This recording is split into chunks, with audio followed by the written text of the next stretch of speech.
তাকদীর কাগজে লেখা গল্প নয়, সময়ের কলমে আঁকা এক চুক্তি, যা বদলাতে চাইলেও নিজের চোখেই সেটা পড়তে হয়।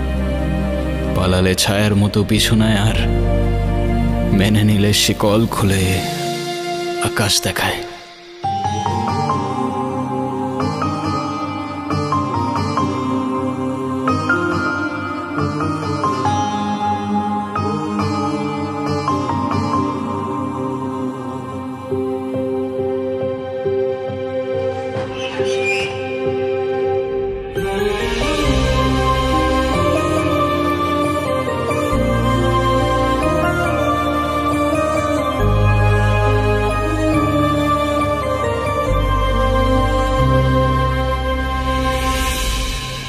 কাজ বাজ ঠিক মতো কর, নাহলে বেতন দিব না।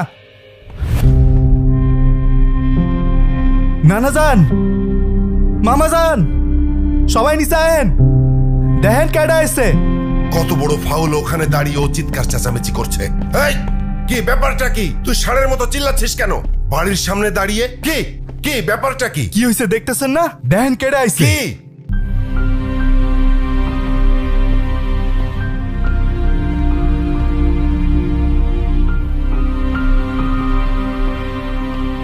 কি হলো, তুমি এখনো যাও নাই? তোমাকে না বললাম ভেতরে যাও, আমি বাইকটা পার্ক করে।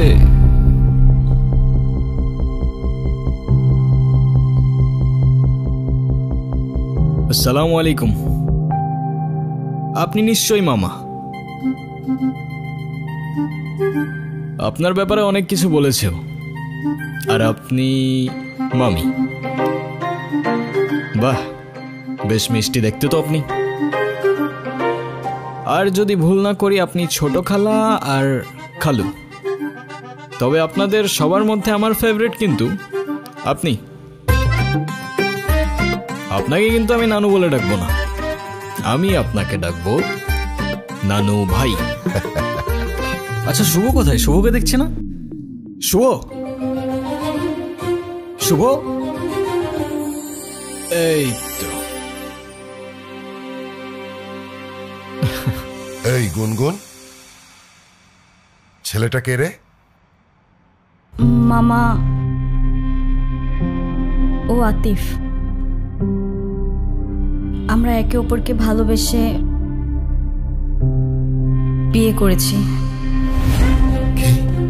দেখছেন ভাইজান, আপনার আদরের ভাগ্নি খানদান বংশের পরিচয় না জেনে একটা ছেলেরে বিয়ে করে আনছে। হাব্বাজান, আপনি এখনো চুপ করে আছেন কেন? আপনি কিছু বলেন না কেন? হ্যাঁ ঠিকই তো, তুই এই শুভ কাজটা একা করলি কেমনে? না মানে সাহস পেলি কিভাবে? আব্বা, এতে মনে হচ্ছে আপনি খুব খুশি। এত কুতুর মুতুর করে কেন কথা বলছেন? আমার তো মনে হচ্ছে যে দুটোকেই আমি গুলি করে মেরে ফেলি।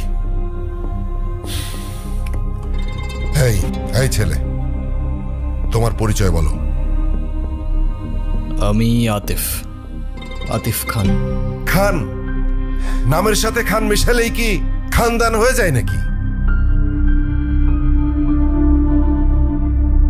কি কাজ করো তুমি? করি তো অনেক কিছুই, এখন কোনটা রেখে কোনটা বলবো? অনেক কিছু করো। আচ্ছা ঠিক আছে, তুমি একটা বলো। এই তো আমি অনলাইনে। কি অনলাইনে কাজ করো তুমি? এই অনলাইনে তুমি কি করো? জুয়া খেলো নাকি মলম বিক্রি করো? আরে না না। ছি ছি ছি ছি ছি। আব্বা, আব্বা, আমি আমার ভাগ্নিকে ঢাকায় পাঠিয়েছি কেন? লেখাপড়া করাতে, তাই না? ও বড় বড় ডিগ্রি নিয়ে আসবে, সনদ নিয়ে আসবে। ও কি এনেছে? হ্যাঁ এনেছে, একটা কিছু তো এনেছে। ও বাড়িতে একটা বনশিয়াল নিয়ে এসেছে। এই বলবার দাও, তোমার বাবাই খেলতে না করছে। তুমি কিছু মনে করো না, আমার ছেলেটা ওর মায়ের মতো একটু বেশি রাগি, তাই মাঝে মধ্যে ওরে আমি হাফ পাগল বলি। দেখলেই বোঝা যায়। নানু ভাই, তোমরাই তো চেয়েছিলে আমি বিয়ে করিনি, তাহলে এখন কেন সরগর পাকাচ্ছ? হ্যাঁ, আমি তোমাদের পছন্দ মতো বিয়ে করিনি, তাই বলে আমার জামাইকে এইভাবে অপমান করবে? এটা কিন্তু একদম ঠিক হচ্ছে না নানু ভাই। বাদ দে তো, এইসব একটু একটু হয়। আয় নাচ জামাই রে, উপরে আয়। চলো চলো।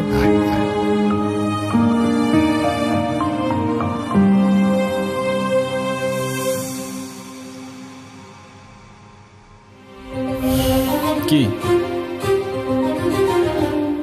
আসসালামু আলাইকুম। ওয়ালাইকুম আসসালাম।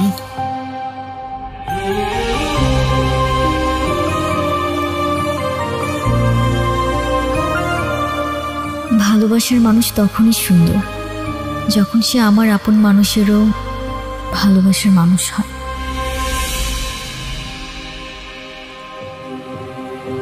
জীবনে বেঁচে থাকার জন্য খাবারের চেয়ে বেঁচে থাকার ইচ্ছেটাই বেশি দরকার। আর যদি সেই বেঁচে থাকার ইচ্ছেটা কোনো এক মানুষের জন্য হয়ে ওঠে, তাহলে জীবনে ঠিক তাকেই রাখতে হয় যে সত্যিই থাকতে চায়।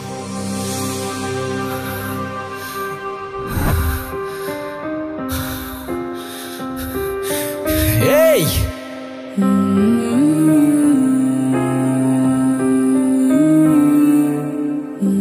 আরে কি করছেন আপনি? মাথা ঠিক আছে আপনার?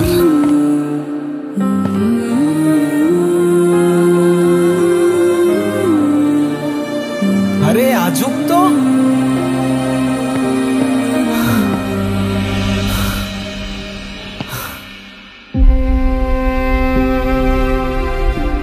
কি সমস্যা কি আপনার?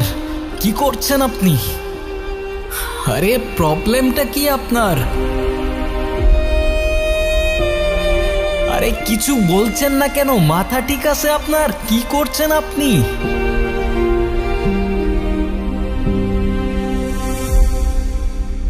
পাগল নাকি আপনি? মরতে যাচ্ছিলেন কি জন্য? নাও, একে তো এত বড় একটা বোকামি করতে যাচ্ছিলেন, তার উপরে ড্যাব ড্যাব করে তাকিয়ে আছেন। ভ্যাম্পায়ার নাকি আমি? ডোন্ট ওয়ারি, রক্ত খাবো না আপনার। এক সেকেন্ড, একটু পানি খেয়ে নিই।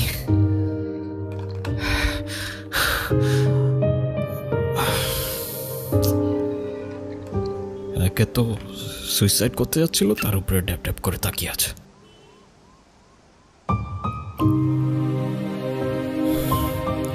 Thank you.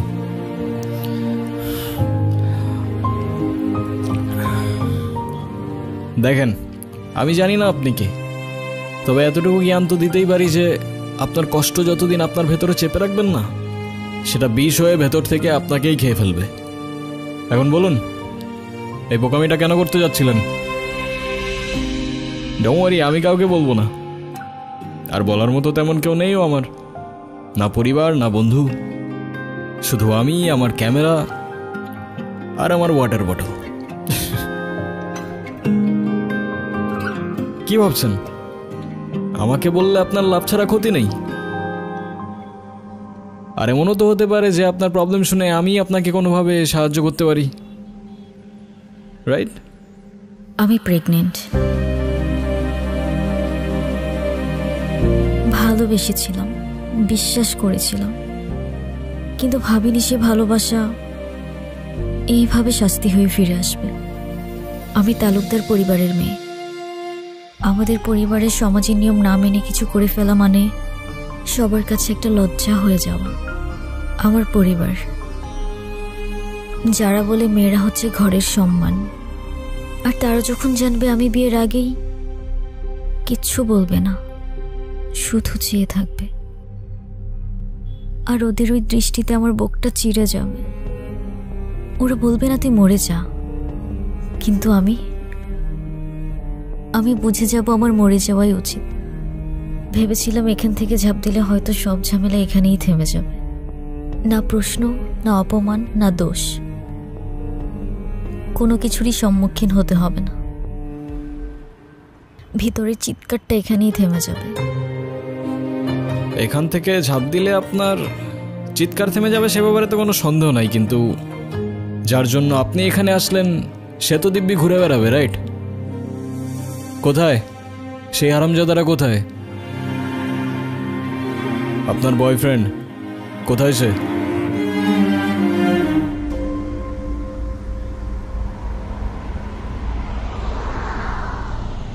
দেখ রাফিস, তুই অন্যর সাথে অনেক দিন ধরে আসস, এখন কিন্তু ওর বাসা থেকে রীতিমতো বিয়ের জন্য চাপ দিতেছে। হ্যাঁ, এটা তো আমি জানি, কিন্তু আমি যদি এখন বিয়েতে ঢুকে পড়ি তাহলে তো আমার সব প্ল্যান শেষ। চাইনায় 6 মাসের প্রজেক্ট, এটা আমার জন্য খুবই দরকার। এটাতে যদি আমি ঢুকতে পারি না তাহলে পুরা লাইফ সেট। তুই তো জানোস ও তোর উপর কতটা নির্ভর করে। ও বলছে যে তুই যদি এখন চলে যাস ও নিজেকে শেষ করে ফেলবে। এটা বলছে? মেয়ে মানুষের আবেগ বুঝোস তুই? ওরা একটু হলে বেশি রিয়াক্ট করে। আর আমি তো ওরে বলি নাই বিয়ে করব না, আমি তো ওরে বিয়ে করব, কিন্তু চায়না থেকে আসার পর, এখন না। রাফিস, অনু,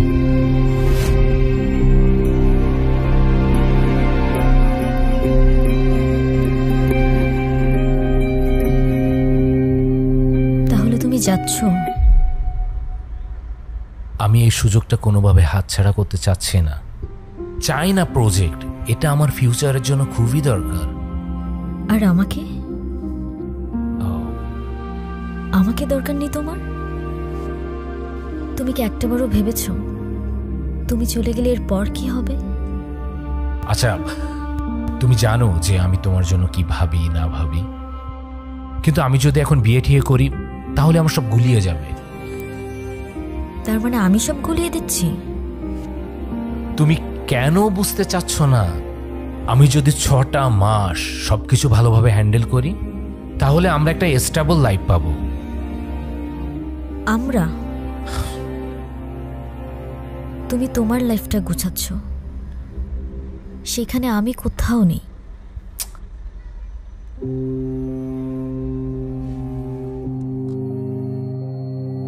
রাফিজ, প্লিজ তুমি তোমার পরিবারকে নিয়ে একটাবার আমার মামার সাথে কথা বলো। তোমার এক্ষুনি বিয়ে করতে হবে না, তুমি যা করার চায়না থেকে এসেই করো। আমার মামা, নানু ভাই সবাই রীতিমতো পাগল হয়ে যাচ্ছে বিয়ের জন্য। আমাকে শুধু 7 দিন সময় দিয়েছে, আমি আর পারছি না। রাফিজ, তুমি কেন বুঝতেছো না? সারাক্ষণ শুধু কান্নাকাটি করবা আর নিজেরটাই ভাববা। একটু আমারটা ভাবতে শিখো। ব্যাটারি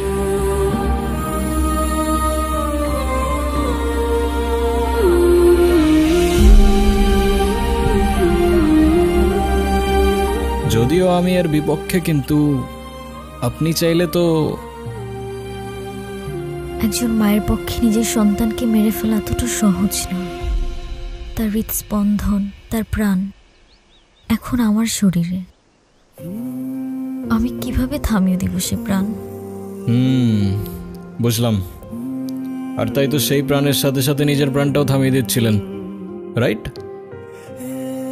হ্যাঁ, চেয়েছিলাম, কারণ আমি নিজের পাপের বোঝা নিজে বইতে পারবো। কিন্তু আমার সন্তানের দিকে কেউ আঙুল তুললে আমি সহ্য করতে পারবো না।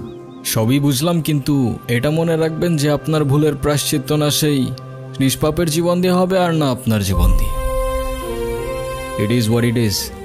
জীবনের এই মুহূর্তে এসে আমি সত্যিই জানি না আমার কি করা উচিত, কোথায় যাওয়া উচিত। তাহলে আমি বলবো আপনি বাড়িতে চলে যান, কারণ সেটাই হবে যেটা আপনার তাকদিরে লেখা আছে। না না, আমি বাড়িতে যেতে পারবো না। বাড়িতে গেলে আমার ওদের পছন্দ মতো বিয়ে করে নিতে হবে, যেটা আমার পক্ষে সম্ভব না।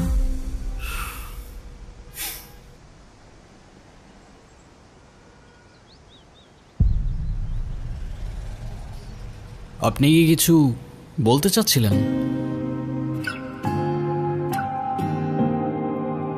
আরে প্রবলেম নাই, বলে ফেলুন না।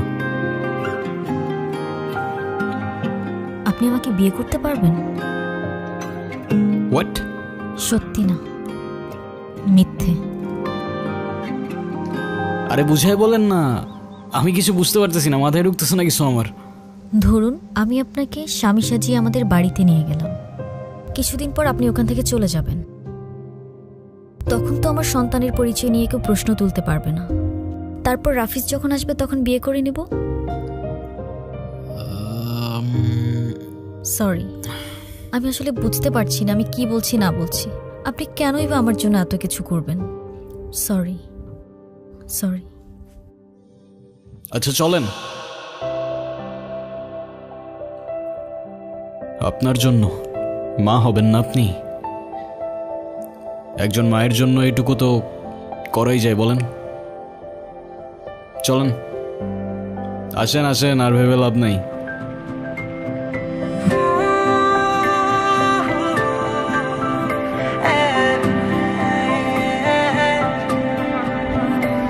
আমি প্রেম খুঁজে পাই তোমার দু চোখের মায়ায়, আমি সুখে ভেসে যাই তোমার কথা ভেবে। তুমি আমার সেই তুমি, যার ভাবনায় ফাগুন আসে, নিমেষে ফুটে ফুলছে তোমার উড়ন্ত কালো চুলে। নিজেকে আমি হারিয়ে ফেলি, তুমি সামনে আসো যখন। আমি তোমার টানে তোমার নামে লিখেছি গান সারাক্ষণ। তুমি আমার হয়ে থেকো ভালোবেসে সারাটা জীবন।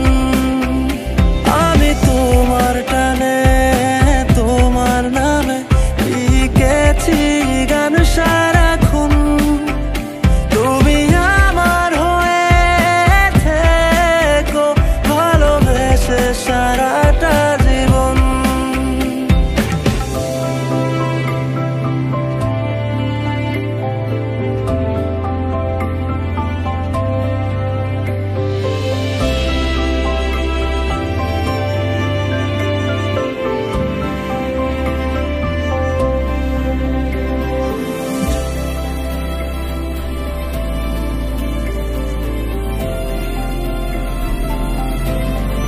পানি খাবো। কি? পানি খাবো।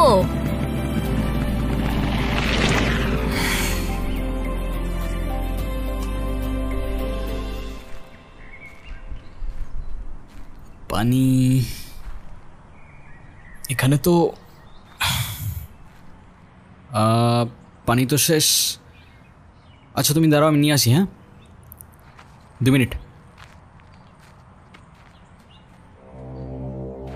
আজকে কিন্তু বাসিটা মজা ছিল।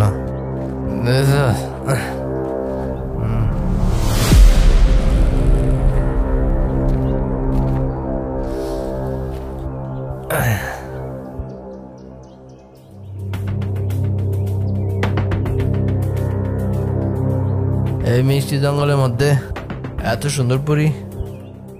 কি আপু, চুপচাপ কেন? কথা কইতে পারেন না? নাম কি আপনার? কি হয়েছে এখানে?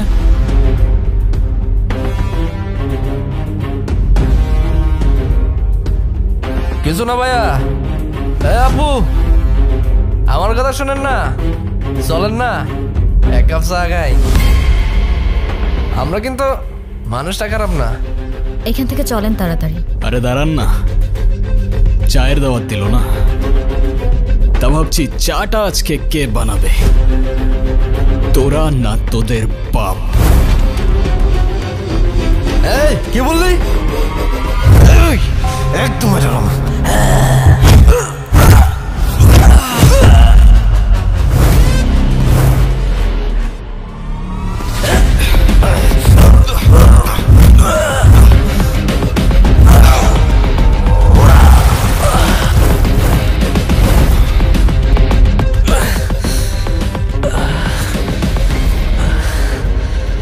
কিরে, লিকারটা কেমন ছিল?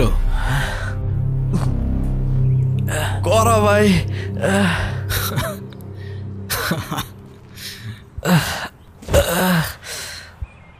ভাই কি হয় আপনার? আমার ওয়াইফ।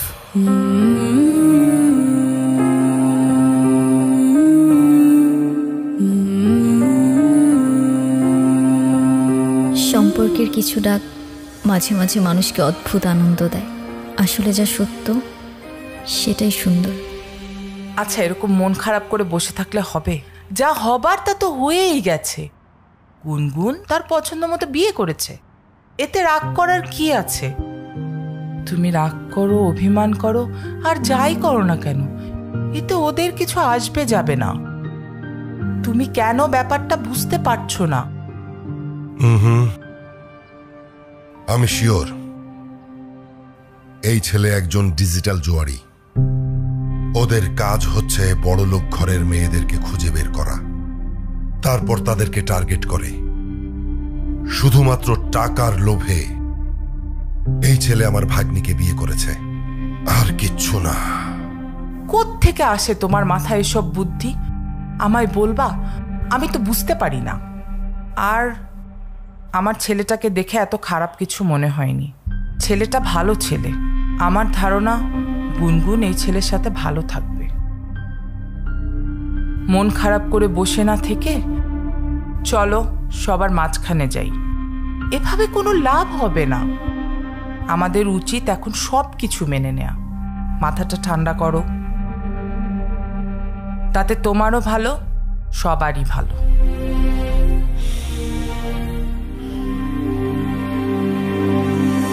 শুনছো, আজ কিন্তু আমাদের নাতনিটা নতুন জীবন শুরু করলো। তোমার কত ইচ্ছে ছিল এই দিনটা দেখা। যাক, অন্তত আমি ওর বিয়েটা দেখে যেতে পারলাম। নাচ জামাইটা দেখতে কিন্তু রাজপুত্রের মতো। আমাকে ভাই বানিয়ে ফেলেছে। আমি এখন একা নয়। যাক, বাঁচা গেল। গুনগুনের বিয়েটা শেষমেশ হয়েই গেল। ছেলে কি করে? অনলাইনে কি যেন কাজ করে। আমিও দেখব সে তার জামাইকে নিয়ে কত প্রশংসা করতে পারে। আমি সাধারণ একজন উকিল বলে কম খোটা আমাকে সহ্য করতে হয় নাই। আর একটা কথা না বললেই নয়, আমি নাকি ঘর জামাই। তোমার বাপ ভাইয়ের টাকায় আমি খাই, তোমার বাপ ভাইয়ের টাকায় আমি চলি। এবার দেখা যাবে তার ভাগ্নি জামাই কোথাকার কোন মহারাজ। উফ, চুপ করো তো। আমার আর ভালো লাগছে না। আমাদের পরিবারের সঙ্গে এরকম একটা ঘটনা ঘটতে পারে আমি তো ভাবতেই পারছি না। আরে বলা নেই ক নেই, কোত্থেকে একটা ছেলের সঙ্গে বিয়ে করে আসছে। বাবা, আমরা তো কখনো সাহসই পাইনি এগুলো কল্পনা করার। আরে শত হলেও মানলাম গুনগুন আমার বড় অপার মেয়ে, কিন্তু এই ছেলেটা আমার কি মনে হয় জানো, ভালো বংশের মেয়ে পেয়েছে না, ওটা দেখে ফাঁদ পেতে গুনগুনকে বিয়ে করে নিয়েছে। না জানি ছেলেটার মতলব কি। উফ, তোমরা একটু চুপ করো তো, বিরক্ত করো না, আমি পড়ছি। আচ্ছা, পড়ালেখা বাদ, বলো তো বাবা, তুমি আমাকে কবে বল কিনে দিবা? বল? আবার সেই বল। এই পর্যন্ত কয়টা বল হারাইছে হিসাব আছে ওর? এই পড়তে বস, পড়। উফ,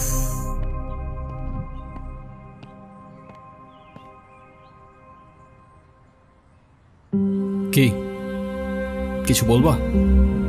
না, এই সব কিছুর মধ্যে আমি একটা জিনিস বুঝলাম না। তা কি বুঝতে পারো নাই তুমি? তুমি এইসবে রাজি কেন হলে? এত বড় রিস্ক যদি কেউ জানতে পারে তাহলে তো তোমারও তো একটা জীবন আছে। তোমার ভয় লাগলো না?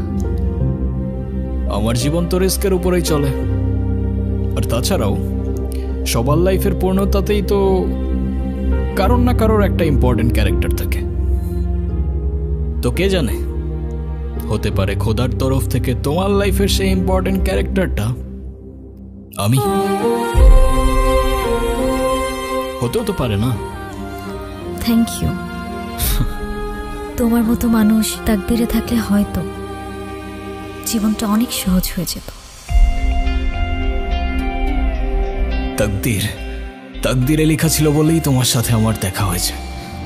জীবনকে আমিও খুঁজেছি, কখনো শহরের ব্যস্ত রাস্তায়, আবার কখনো প্রকৃতির এক নিঃশব্দ কোণে। নিজেকে আমি হারিয়ে ফেলি,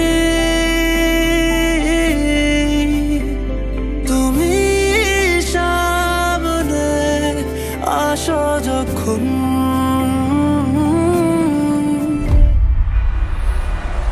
অবশেষে আমি আমার জীবনকে দেখতে পাই ক্যামেরায়। আমি তোমার টানে তোমার নামে লিখেছি গান সারাক্ষণ। তুমি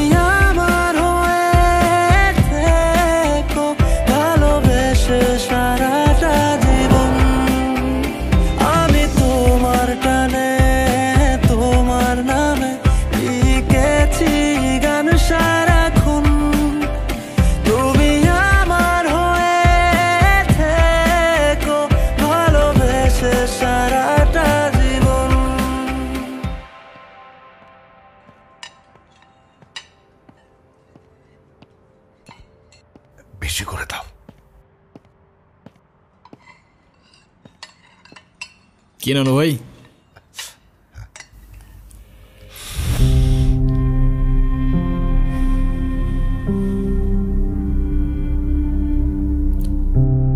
আচ্ছা ভাই, তোমরা তো নিজেরাই পছন্দ করে বিয়ে করছো, তা তোমাদের প্রথম দেখা হয়েছিল কোথায়? ঢাকায়। গাজীপুর।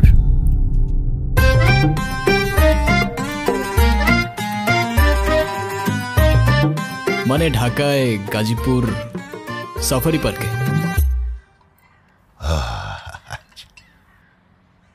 আসলে নানু ভাই, আমি সাফারি পার্কে ঘুরতে গিয়েছিলাম। ওখানেই আতিফের সাথে আমার প্রথম দেখা হয়। সেটা তো বুঝতেই পারছি।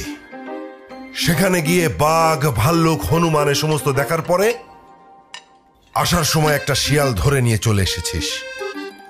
হেই, তুই থামবি? ছেলেটা মাত্র খেতে বসেছে, তুই চুপ থাক। খাও। তা নানা ভাই, তুমি কি আমার নাতনির সাথে একই ইউনিভার্সিটিতে পড়ো? না নানা ভাই। ভার্সিটি? আমার ভাগ্নি প্রাইভেট ইউনিভার্সিটিতে পড়ে। নামের সাথে শুধু খান লাগালে তো আর হয় না, পাশাপাশি বাবার ব্যাংকে মালামাল থাকা লাগে। মামা ইউনিভার্সিটিতে তো পড়িনি, তবে আমিও গ্র্যাজুয়েটেড, সফটওয়্যার ইঞ্জিনিয়ারিং শেষ করেছি। যদিও আমি বলবো না, তবে you guys can call me engineer. বাহ বাহ, বেশ ভালো। বাবা বেশ ভালো বললে হয়ে যাবে? আব্বা, এই সব কিছু মিথ্যে কথা আর ধান্দাবাজি। ছোট লোক কখনো জাতে উঠতে পারে? বলেন আমাকে পারে?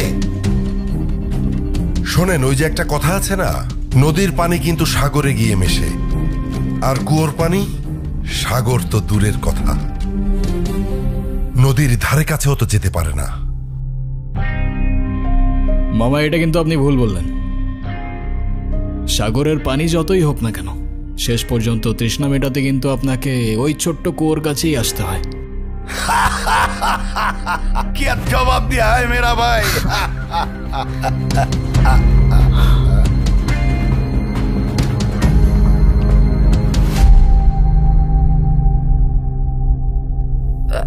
তোমরা খাও।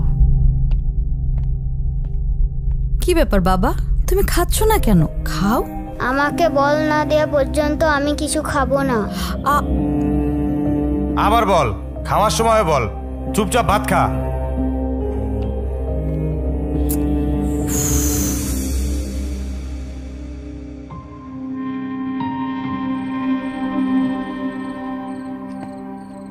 কি শুনলাম তুমি নাকি ঠিকমতো পড়াশোনা করো না? আমার আর পড়াশোনা করতে ভালো লাগে না। পড়াশোনা করতে ভালো লাগে না তো কি করতে ভালো লাগে? ক্রিকেট খেলতে ভালো লাগে। সে তো ভালো কথা, কিন্তু তুমি যদি ভালো করে পড়াশোনা না করো, তুমি বড় হয়ে ক্রিকেট খেলবে কিভাবে? কেন? কারণ খেলার মাঠে তো ব্রেইন চাই, আর পড়াশোনা না করলে ব্রেইন কোত্থেকে আসবে? খেলার মাঠে আরও স্ট্র্যাটেজি চাই, আর তুমি যদি স্কোরবোর্ডের নাম্বারই না বুঝতে পারো, তুমি খেলবে কি করে? তাহলে এখন আমি কি করব? তুমি এখন থেকে প্রতিদিন ঠিকমতো পড়াশোনা করবে। হ্যাঁ, মজা করবে, খেলবে, সবই করবে, সাথে পড়াটাও করবে। কারণ পড়াশোনা মানে কিন্তু শুধু বই মুখস্থ করা না, পড়াশোনা মানে তোমার স্বপ্নের জন্য নিজেকে তৈরি করা। আচ্ছা, এখন তুমি যদি আমাকে কথা দাও যে যে তুমি এখন থেকে ঠিকমতো পড়াশোনা করবে, তাহলে যাও, এই বলটাও তোমার। যাও, কথা দিলাম, প্রমিস।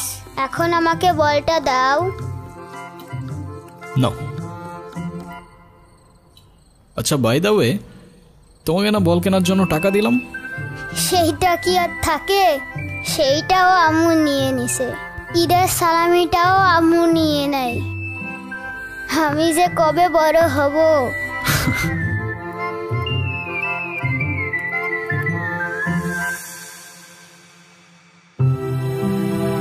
বড় তো সেদিনই হবে যেদিন নিজের কষ্ট চেপে অন্যকে সাহস আর সাথ দিতে শিখবে।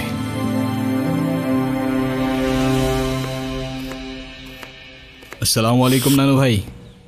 ওয়ালাইকুম, বসো। আসসালামু আলাইকুম মামা।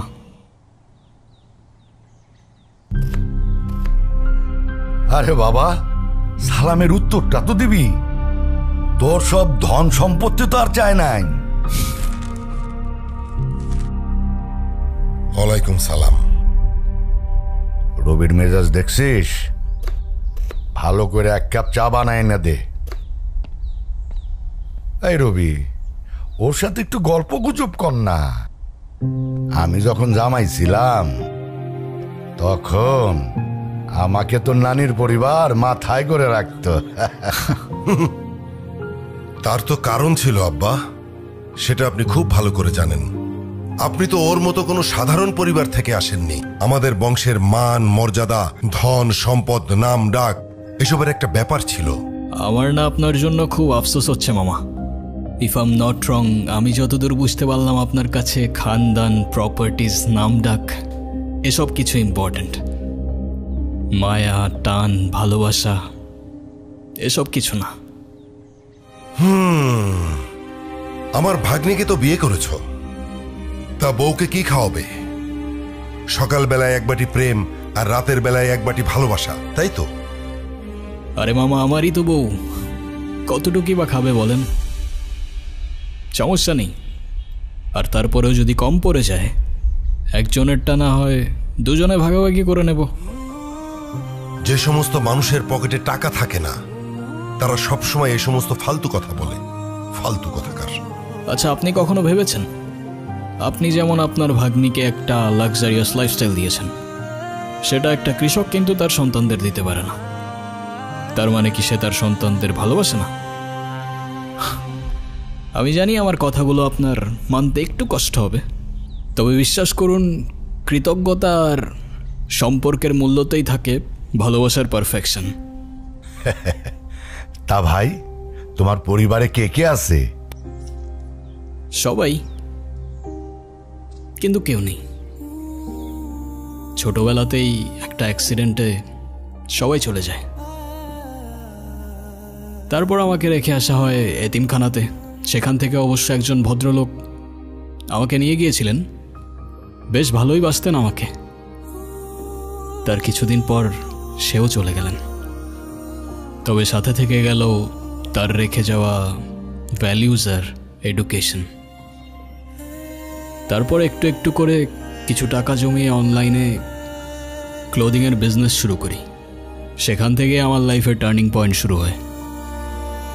তারপর শখের বসে ফটোগ্রাফি, আরও কত কি। ও হ্যাঁ, আর আমার নিজের একটা রেস্টুরেন্টও আছে মুর্শিদগঞ্জে, আলহামদুলিল্লাহ। তবে আমি বিশ্বাস করি যে জীবনে টাকা দিয়ে সুখ কেনা যায় না, ঠিক, যদি না সেই সুখ তাকদিরে লেখা থাকে।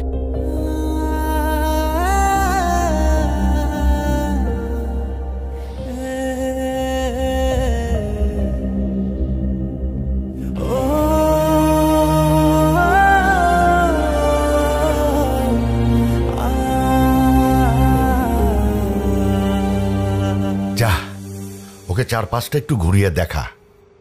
আপনিও চলেন না? পায়ে ব্যথা। আচ্ছা।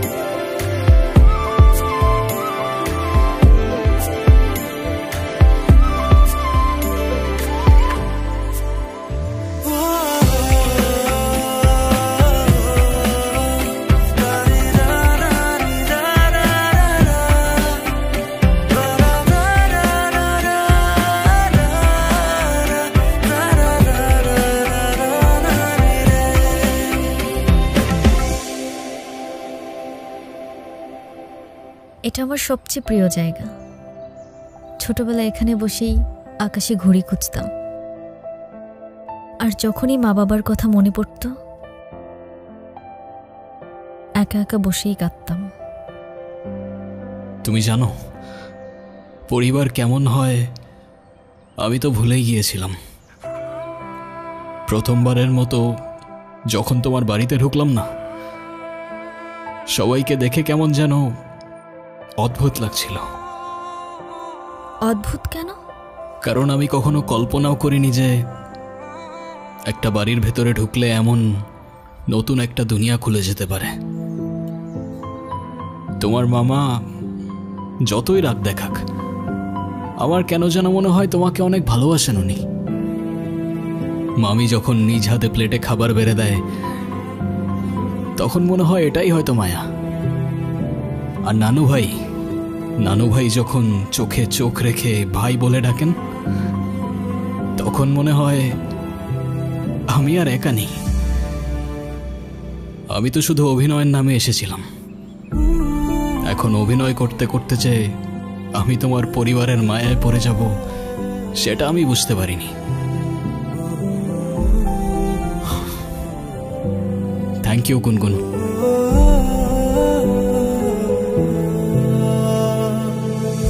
চুপচাপ বসে আছো কেন? ভয়ে আছো? চিন্তায় আছো?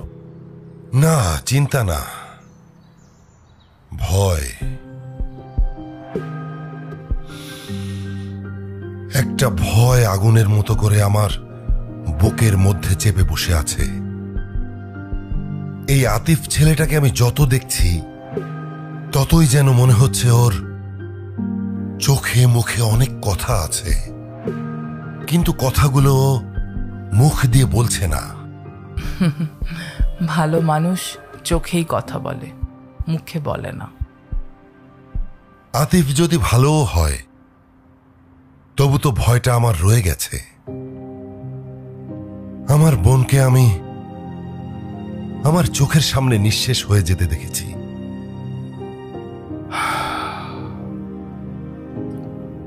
এখন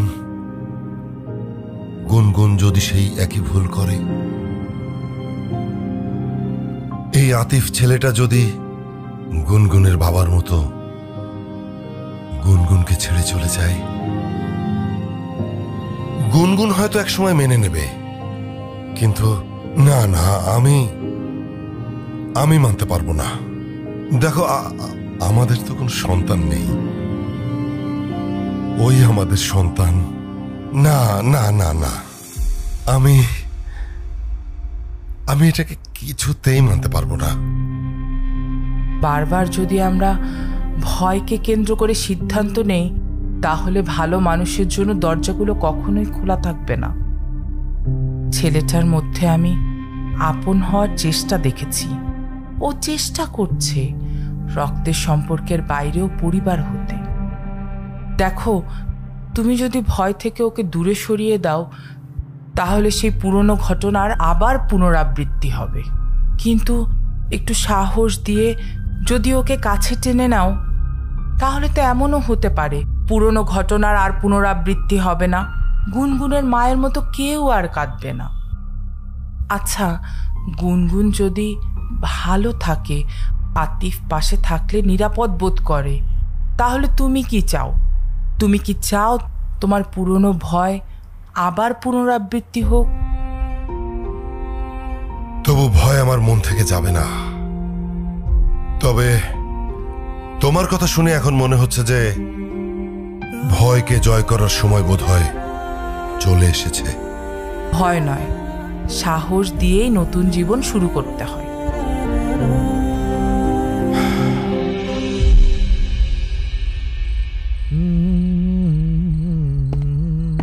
হিরো, কাকে বলতেছো? আপনারে বলতেছি। আরে আপনারে তো দুলাভাই ডাকতে মনেই ছিল না। আসলে আমি মামাজানের মতো সব বনারে পাত্তা দিই না। সব ঘাটের মরারে পাত্তা দাও না বুঝলাম, কিন্তু কোন ঘাটের মরারে পাত্তা দাও সেটা তো বুঝলাম না। কথার ভুল ধরবেন না কইলাম। এমন লাফাইতে থাকলে বেশি দিন টিকবেন না। কথায় আছে না, পিপিলিকার ডানা গজায় মরিবার তরে, বেশি উঠলে আগুনে পুরো ছাই হয়ে যাবেন। যে পিপিলিকা আগুনে ডানা মেলে ভাই, সে কিন্তু আগে বুঝে নেয় আগুনটা কার হাতে আছে। তো সাবধানে থাইকো, আগুনটা আবার এদিক ওদিক লেগে গেলে পরে তো আবার নিজেই সামলাতে পারবে না ভাই।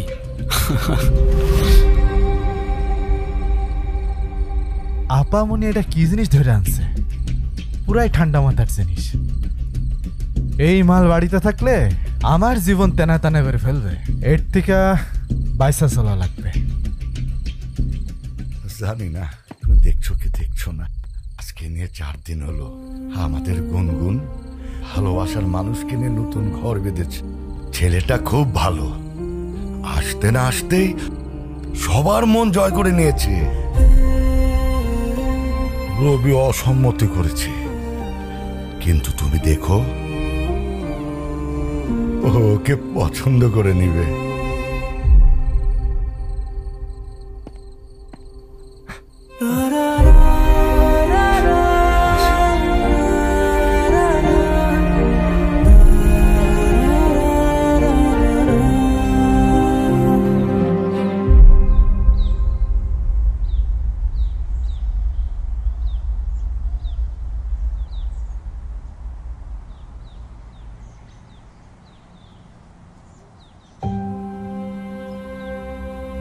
তুমি এখনো ঘুমাওনি?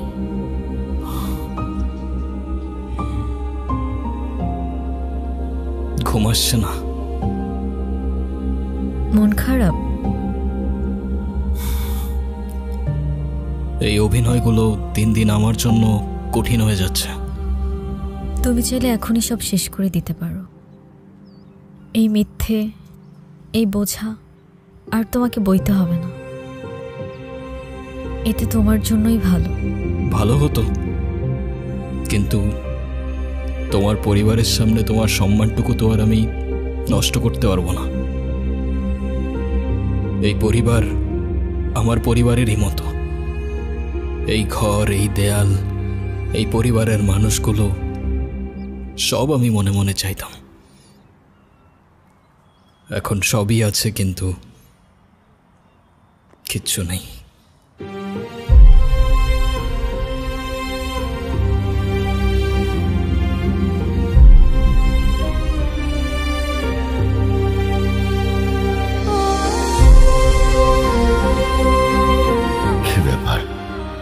ওরা দুজন দু জায়গায় কেন?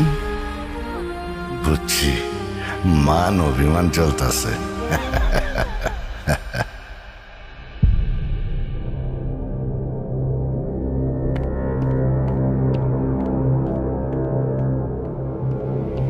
এই কে আপনি? কারে চাই?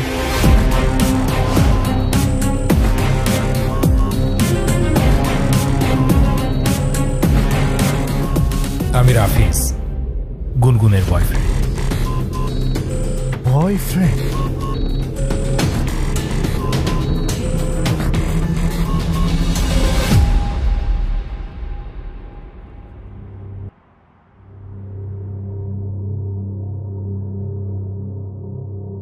গুনগুন,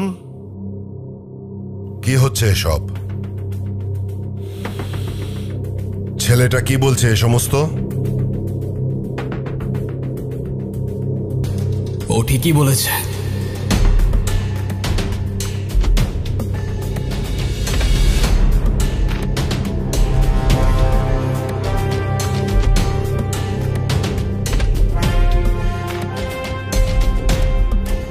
আমি গুনগুনের কিছুই না। আমাদের বিয়ে হয়নি, আর এতদিন যা ছিল তার পুরোটাই ড্রামা।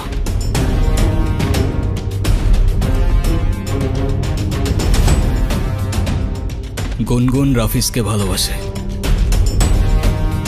কিন্তু ও জানতো আপনি এই সম্পর্কটা কখনোই মেনে নেবেন না, তাই ও আপনাকে কখনো বলার সাহস করতে পারেনি।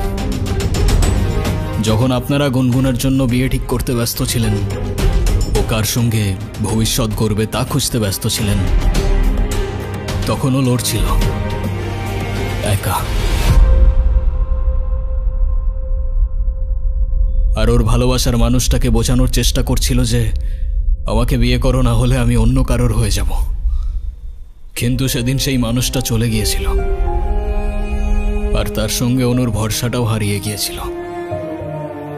আর তাই ও দাঁড়িয়েছিল একা একা মৃত্যুর কিনারায়। তবুও আপনাকে কিছু বলার সাহস করতে পারেনি, কারণ ও জানে আপনি ভালোবাসায় বিশ্বাস করেন না। আর তাই সেদিন আমি এসেছিলাম, কোনো অধিকার নিয়ে না, বরং এই মেয়েটার সম্মান একটা নিষ্পাপ, ওর ভালোবাসা আর মর্যাদাটা বাঁচাতে। আর হ্যাঁ, আমি ওর কিছুই না, আমাদের মাঝে কিছুই নেই। এই সবটাই ছিল অভিনয়, আর এই অভিনয়ের শেষটাও আমি লিখে দিয়ে যাচ্ছি। চলে যাচ্ছি আমি। যদি কোনো ভুল করে থাকি মাফ করবেন সবাই।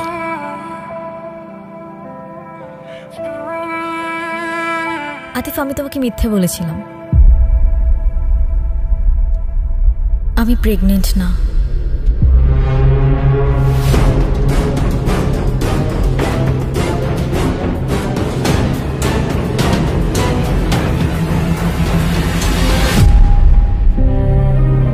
রাফিজ চলে যাওয়ার পর আমি নিজেকে একা করে রাখতে চেয়েছিলাম।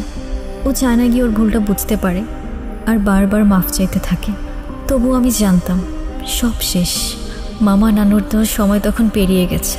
কিন্তু এরপর শেষ একটা সুযোগ হয়ে আসলো আতিফ। এই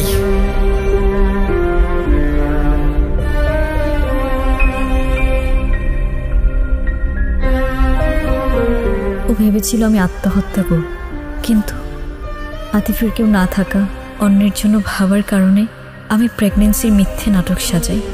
রাফিজের যাওয়ার সময়টার কথা ভেবেই আমি আতিফকে মিথ্যা বলি।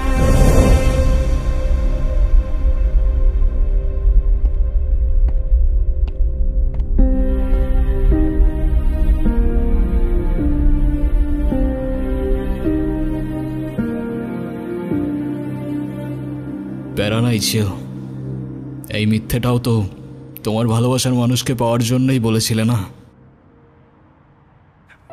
তুমি তাকে পাওয়ার জন্য কোনো কিছুই আর বাদ রাখলে না গুনগুন, আর তাই হয়তো তোমার তাকদির আজ তাকে তোমার কাছে এনে দিয়েছে।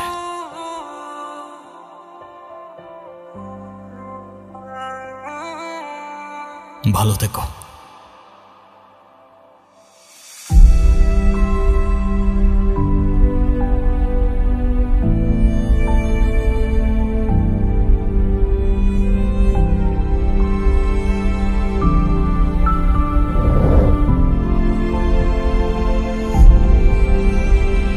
এই দুনিয়ায় কারো উপর মায়া চলে এলে তাকে আর কোনোদিন মন থেকে মোছা যায় না, তবে তার থেকে আঘাত এলে ভালোবাসার আড়ালে লুকিয়ে পড়া যায়। আমি তোমার টানে তোমার নামে লিখেছি গান সারাক্ষণ, তুমি আমার হয়ে থেকো ভালোবেসে সারাটা জীবন। আমি তোমার টানে তোমার নামে লিখেছি গান সারাক্ষণ, তুমি আমার হয়ে ভালোবেসে সারাটা জীবন।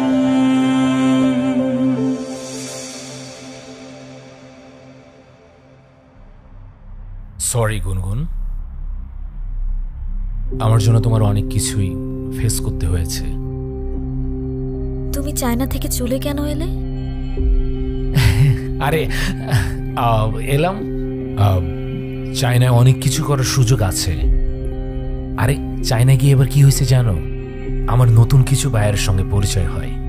ওরা তো বাংলাদেশে ব্যবসা করতে আগ্রহী, এর জন্য ওরা পার্টনার খুঁজছে। মানে আমি বলতে চাচ্ছিলাম যে যেহেতু নতুন বায়ার, ওদের সঙ্গে যদি আমি ইনভেস্ট করতে পারি তাহলে আমার ফিউচারের জন্য খুবই উপকার হবে আর কি। গুনগুন, তোমার মামার তো অনেক সম্পত্তি, মানে টাকা পয়সা আছে আর কি। আচ্ছা তোমার মামা তো তোমাকে অনেক বেশি ভালোবাসে, আদর করে। তোমার মামা কি তার ভাগ্নিকে খালি হাতে বিয়ে দিবে? না মানে বলছিলাম কি যে তুমি যদি আমার সাথে থাকো তাহলে এরকম ইনভেস্ট আমি 6 মাসের মধ্যে উঠাই ফেলবো আর কি। তুমি তো জানো আমার মেধা বাথরুম যা আছে কতটুকু। এটা যদি আমি প্রপার কাজে লাগাতে পারি তাহলে কোনো ব্যাপারই না আমার দ্বারা এটা।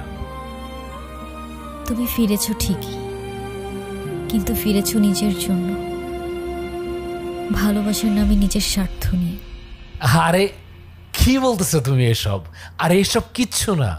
আরে আমি তো চুপ, তোমার মুখ থেকে আর একটা শব্দও না। আজ আমার নিজের উপর রাগ হচ্ছে। আমি তোমাকে ভালোবেসেছিলাম। তুমি জানো আমি তোমার জন্য কি কি করেছি?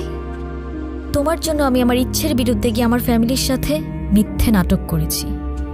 আর আতিফ, তার তো আমার কাছে কোনো চাওয়া পাওয়া ছিল না, তবু আমার জন্য, আমার সম্মানের জন্য সে এই বাড়িতে এসেছে। যে মানুষটা আমার জন্য এত কিছু স্যাক্রিফাইস করলো তাকেই আমি মিথ্যা বলেছি, আর সেটাও শুধুমাত্র তোমার জন্য। আর আজ তুমি এসেছো, সাথে করে নিয়ে এসেছো টাকার হিসেব, ব্যবসার প্রজেক্ট। এটা নতুন কিছু না। তুমি যখনই আসো তখন ভালোবাসা নয়, তোমার দরকার নিয়ে আসো। ঠিক আছে, তাহলে যাও, তোমার আতিফের কাছে যাও। তোমার প্রেম ভালোবাসা সব তার সাথেই মানায়। হ্যাঁ, একই বাড়িতে থাকো, একই ঘরে থাকো, না জানি কি কি হইছে এর ভেতরে।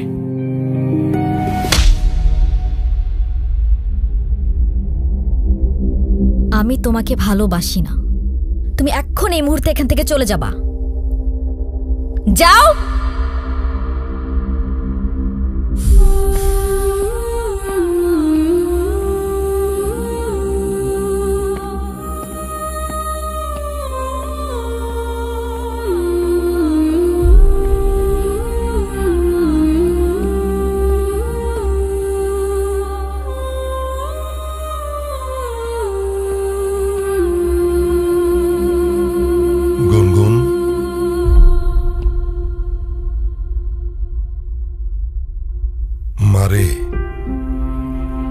তুই আজকে যেটা করেছিস একদম ঠিক কাজ করেছিস।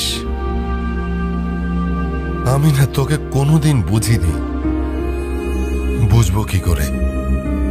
বোঝার চেষ্টাই তো করিনি।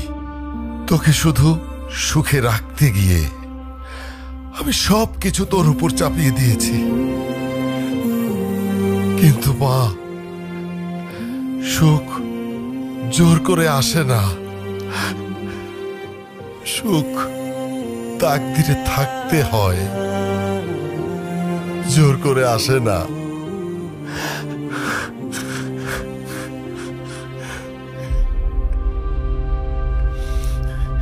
তুই একটু তোর নানুর কাছে যা না। আব্বা খুব ভেঙে পড়েছে। আতিফ বাসা থেকে চলে গেল আর আব্বা কান্নাকাটি শুরু করেছে। যা মা, একটু তোর নানুর কাছে যা।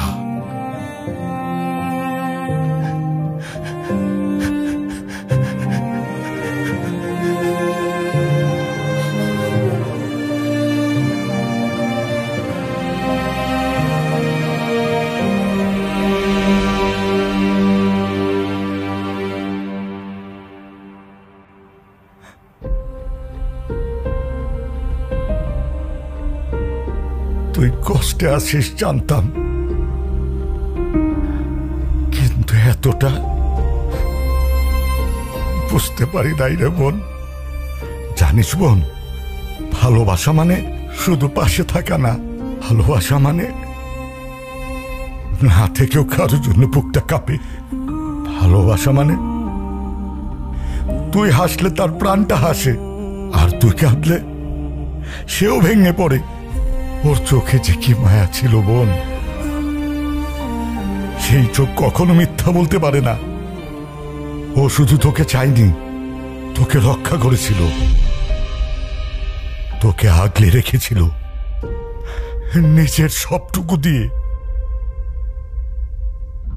আমি ওর সাথে অন্যায় করেছি নানু ভাই। ওর হৃদয়টা আমি ভেঙে দিয়েছি। যে মানুষটা আমার জন্য এত কিছু করলো, তার বিশ্বাসটা আমি হারিয়ে ফেলেছি। ভালোবাসা হারায় না রে বোন, জায়গা বুঝে লুকিয়ে পড়ে। তাকদিরে লেখা থাকলে ওরে ঠিকই পাবি। যা কিছু সত্য তা ফিরে আসে, সময় নেই। কি খালি 2 দিন পর পর আসে, ফ্রিতে খাইতে চাই, কোনো লজ্জা লাগে না কিছু না? এরকম না লোক হলো। এই জি ভাই, কি হইছে ওদিকে? ভাই 2 জন ফুড ব্লগার আইছে, শুধু ফ্রিতে খাইতে চাই। আচ্ছা তুমি ওদের সার্ভ করো, আমি পরে দেখতেছি। আর এটা আমি নিয়ে যাচ্ছি। ঠিক আছে ভাই।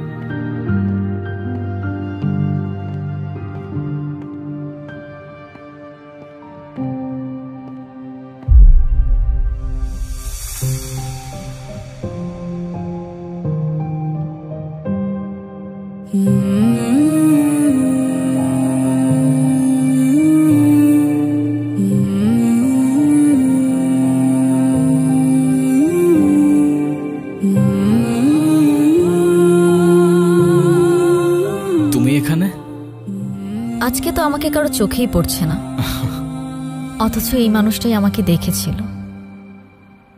তার ক্যামেরার লেন্সে নয়, তার হৃদয়ের গভীরে থাকা লেন্সে। সে দেখেছিল এমনভাবে যেভাবে দেখা যায় দুপুরের মায়া ভরা রোদ, যেভাবে অনুভব করা যায় না বলা ভালোবাসা। আমি ছিলাম হয়তো তার ফ্রেমের বাইরের কেউ, তবু সে আমায় রেখেছিল তার গল্পে। দেখেছিল এমনভাবে যেভাবে দেখে শুধু সেই, যার চোখে ভালোবাসা জন্ম নেয় নিঃশব্দে নিঃস্বার্থে। এই এই তুমি এই কথাগুলো কিভাবে জানলা? তুমি এখনো ঘুমাওনি? ঘুমাচ্ছে না।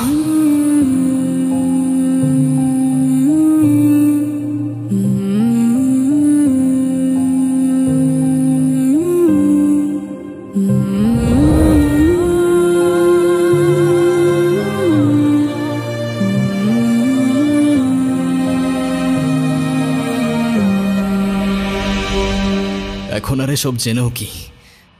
সে তো তার তাকদিরে লেখা মানুষকে পেয়েই গেছে। আমি তো শুধু একটা ছায়া ছিলাম, আলো তো ছিল অন্য কারোর জন্য।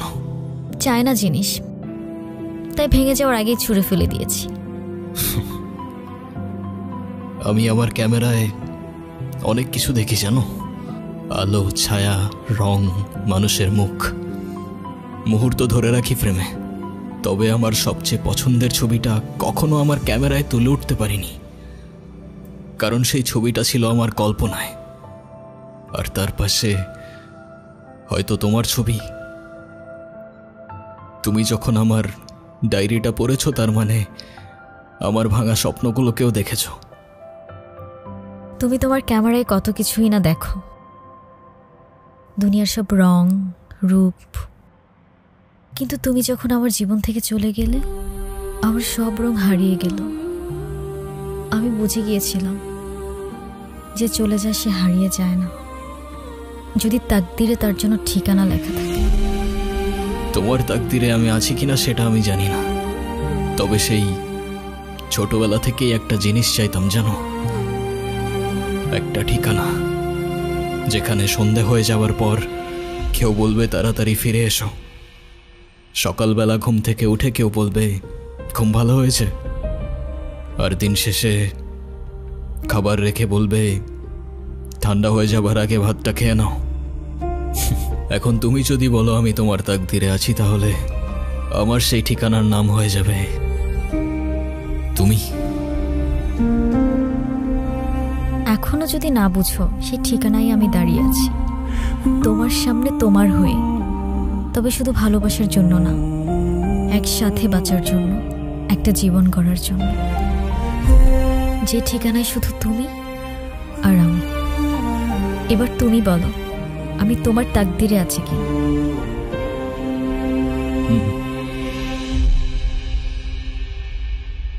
আচ্ছা, আমি যদি বলি এই মুহূর্তে তোমার ডায়েরিতে আমার জন্য কিছু লিখতে, তাহলে তুমি কি লিখবে?